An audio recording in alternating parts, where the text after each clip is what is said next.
तो धोनी वाले दादाजी और किशोर दा, यही दो लोगों पे इनके साक्षात 10-10 मिनट के इनके जो इतिहास है लोकल खंडवा पे, वो मेरे ही द्वारा यहीं से गढ़े गए।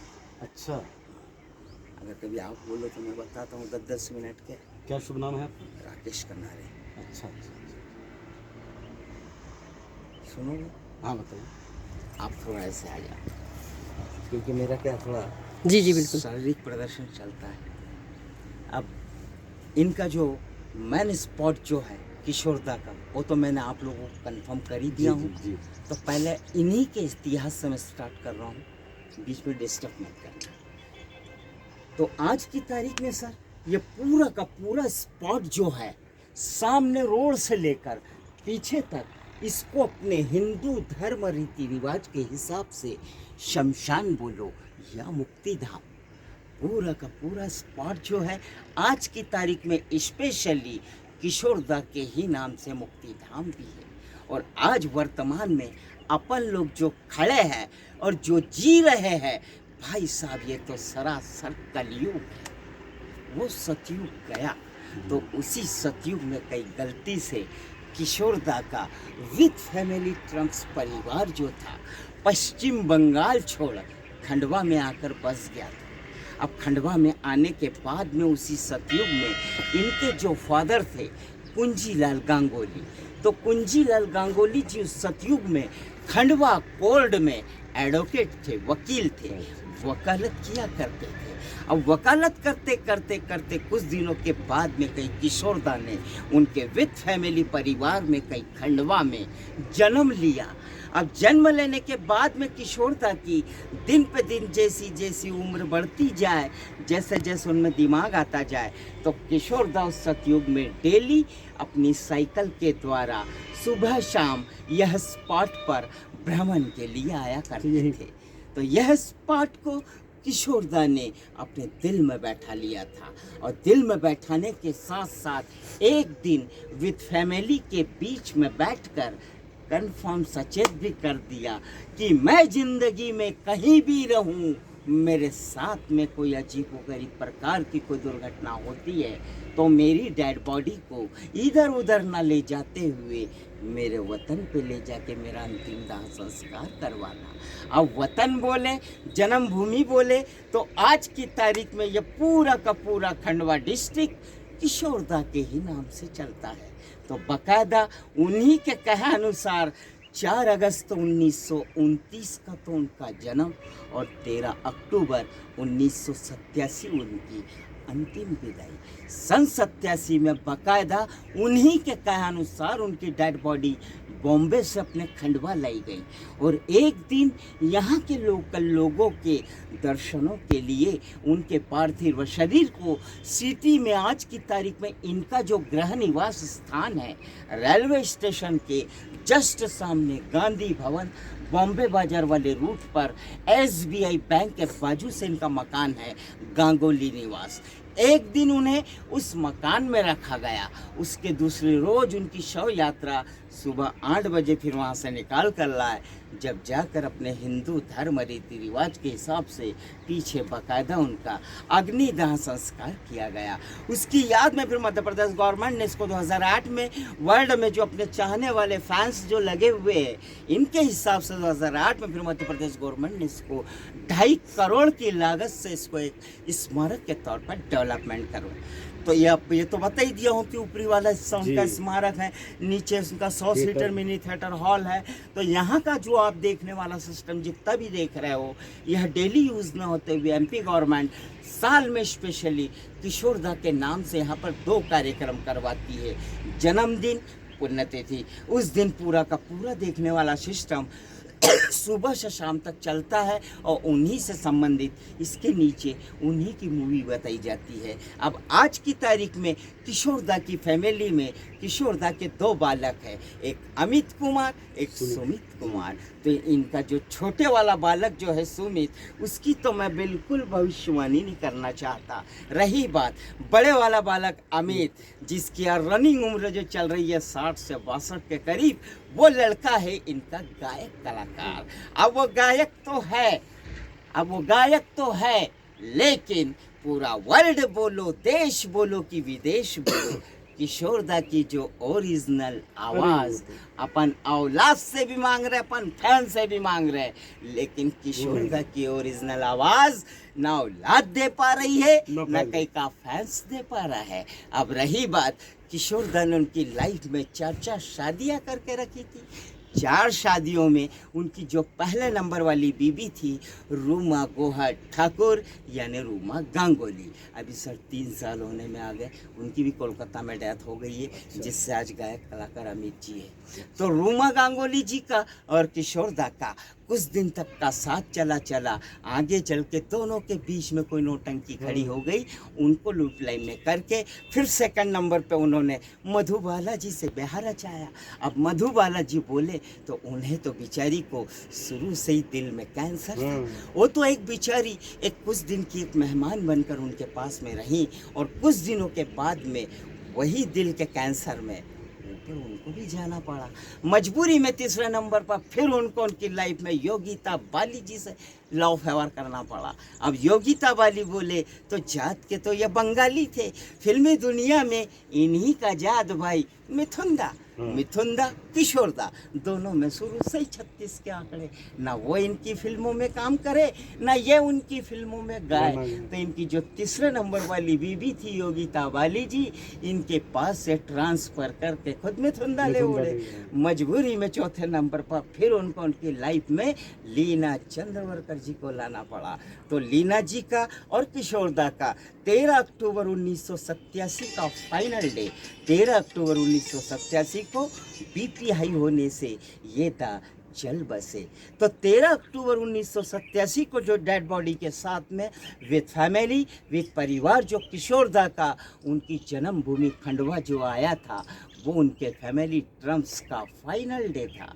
आज किशोरदा को गए पूरे 33 साल कंप्लीट, 34वां साल रनिंग चालू है, लेकिन 34 साल से आज तक उनकी जन्मभूमि खंडवा में उनके फैमिली ट्रम्प्स का कोई आना जाना नहीं। और तो अपने एमपी गवर्नमेंट का वर्चस्व जिस से कायम है, तो साल में उनके 2 कार्यक्रम होते हैं, जन्मदिन पुण्यतिथि, उसको बाकायदा एमपी गवर्नमेंट अपने स्तर पर अपने लेवल पर हर साल निपटाती है। और हर साल 13 अक्टूबर पुण्यतिथि पर स्पेशली 2 से 2.5 लाख रुपए का किशोरदा अवार्ड भी एमपी गवर्नमेंट पॉपुलर सिंगर को इनवाइट कर यहाँ पर उससे प्रेम बैठ रहती है। ये था दादा का इतिहास। अब मैंने पहले क्रॉस कर दिया था कि स्पेशली गॉड गिफ्टेड किशोरदा इनके जो गुरु थे धुनी वाले दादाजी। अब आप लोगों की किस्मत में है वो इतिहास सुन लो, क्योंकि वहाँ पे दादाजी का इतिहास बताने वाला कोई नहीं। आपकी किस्मत में तो यहाँ से मैं वक्त का पेश कर रहा हूँ। जैसे जन्मभूमि खंडवा किशोरदा मैंने बताई, तो ज़्यादा लंबे न जाते हुए इनके जो गुरु थे धुनी वाले दादाजी, तो वो धुनी वाले दादाजी भी अपने एमपी के ही थे। एमपी बोले तो सर जबलपुर, अच्छा, जबलपुर के पास में है नरसिंहपुर गाडरवाड़ा, और नरसिंहपुर गाडरवाड़ा के पास में है साई खेड़ा। वो साई खेड़ा की जन्मभूमि है उसी सतयुग की, इनके गुरु धुनी वाले दादाजी की। तो कई गलती से धुनी वाले दादाजी ने भी उसी सतयुग में किसी गरीब दलित परिवार में कहीं साई खेड़ा की जन्मभूमि पर जन्म लिया। अब जन्म लेने के बाद में धुनी वाले दादाजी की भी दिन पे दिन जैसी जैसी उम्र बढ़ती जाए, जैसे जैसे उनमें भी दिमाग आता जाए, तो धुनी वाले दादाजी में एक आदत खराब थी कि धुनी वाले दादाजी अपने तन पर शरीर पर कपड़े नाम का कोई चीज़ नहीं पहनते थे, निवस्त्र नग्न अवस्था में रहा करते थे, और अपने चेलों को जोड़ने का जो काम करते थे, तो चेलों को भी वो यही शिक्षा देते थे कि बालक जैसे मैं वैसे आप लोग भी। तो कुछ बेचारे उनसे चेले लोग भी जुड़ते गए, लेकिन उस सतयुग में एक दिन ऐसा काल आया कि साई खेड़ा की जन्मभूमि वाले लोगों ने आपसी में हेका कर कई गलती से धुनी वाले दादाजी और उनके चेले चपाटियों पर धावा बोलते। तो जिस दिन उस सतयुग में धूनी वाले दादाजी और उनके चेले चपाटियों पर धावा बोला गया, उसी सतयुग में वो गांव वालों में से किसी भी सदस्य को न दया आते हुए बेचारी एक गरीब दलित महिला को जब दया आई, तो वो गरीब दलित महिला भारी भीड़ में से बाहर निकलकर जहाँ धूनी वाले दादाजी विराजमान थे, एक बेचारी वो महिला उनके सामने जाके विराजमान हो गई। और दादाजी के सामने जाने के बाद में उस महिला ने अपना ऐसा साड़ी का आंचल लिया और धूनी वाले दादाजी के सामने अपने साड़ी के आंचल को ऐसा फैला दिया और धूनी वाले दादाजी से कंफर्म किया कि दादाजी, आज इन गांव वालों से ऐसा कौन सा गलत अनर्थ हो गया है जो आप लोगों को ये गांव छोड़कर जाना पड़ रहा है। तो धूनी वाले दादाजी ने अपने मुंह से ना कुछ बोलते हुए धूनी वाले दादाजी स्वतंत्र रूप में अपनी ऐसी नीचे अपनी ऐसी सोच अवस्था में से बैठ गए और धूनी वाले दादाजी ने अपना काल रूप लेते हुए ऐसे खाली हाथ को लहराते हुए गलती से दादाजी ने अपनी स्वयं की हथेली में पीछे से अपनी सोच लेकर वो जो गरीब दलित महिला ने उनके सामने जो अपना साड़ी का आंचल जो फैलाया था, वो आंचल में कई दादाजी ने अपनी सोच को प्रसाद के तौर पर डाल दिया। तो बेचारी उस गरीब दलित महिला ने भी उस चीज के तरफ ना देखते हुए कि धूनी वाले दादाजी ने मेरे आंचल में क्या डाला है, बेचारी उस गरीब दलित महिला ने उस चीज के तरफ ना देखते हुए उस गरीब दलित महिला ने अपने आंचल को लपटकर दिल से कलेजे से लगाकर बेचारी वो गरीब दलित महिला अपने गांव में निकल दी। और धूनी वाले दादाजी और उनके चेले लोग उसी दिन उसी सतयुग में कई गलती से साईं खेड़ा की जन्मभूमि को छोड़ अपने खंडवे का रास्ता पकड़ लिए। जब बेचारी वो गरीब दलित महिला अपने गांव वालों के बीच में जाके विराजमान हुई और गांव वालों के बीच में जाने के बाद में जो धूनी वाले दादाजी ने उनके आंचल में जो अपना सोच का प्रसाद जो डाला था, उसको जब अपने गांव वालों के बीच में ले जाकर ऐसा खोल कर बताया, तो दादाजी ने जो अपनी सोच जो डाली थी वो पूरी की पूरी गोल्ड में परिवर्तन करे, वो सोना बन गई। और धूनी वाले दादाजी और उनके चेले लोग उसी दिन उसी सतयुग में आज खंडवा में जहाँ पर धूनी वाले दादाजी का दरबार विराजमान है, कई दादाजी अपने चेलों को लेकर वहाँ पर विराजमान है। तो धूनी वाले दादाजी वहाँ जैसे ही विराजे, तो सबसे पहले धूनी वाले दादाजी ने अपने चेलों से एक क्वेश्चन किया कि यार, आज यह स्थान मुझे कुछ ऐसा अजीबोगरीब लग रहा है, अब क्यों ना मैं मेरी यहाँ पर जीती जागती समाधि ले लूँ। तो तत्काल दादाजी के जवाब का जवाब बनाकर चेलों ने वहीं का वहीं दे दिया कि दादाजी, इस संसार में इस दुनिया में आपके सिवा आगे पीछे हमारा और कौन माई बाप है, जो कुछ हो वो तो आप ही हो, आप जो बोलोगे वे हमें स्वीकार है। बोले बालक, तुम्हें स्वीकार है तो आज हमने भी प्रण संकल्प ले लिया है कि हम हमारी यहाँ पर जीती जागती समाधि लेंगे। तुम लोग मेरी समाधि की तैयारी करो, मैं थोड़ा भगवान का आखिरी ध्यान लगाए बैठता हूँ। तो उसी सतयुग में किशोरदा का बचपना चल रहा था। अब किशोरदा तो बचपने से ही फ्रैंकली रोमांटिक दिमाग के थे। अपनी वही नटकी आदतों को पेश करते हुए यही वाले स्पॉट से अपनी साइकिल के द्वारा गिरते पड़ते झड़ते जहाँ धूनी वाले दादाजी अपना आखिरी ध्यान लगाए बैठे थे, कि गलती से उनके सामने जाके विराजमान हो गए।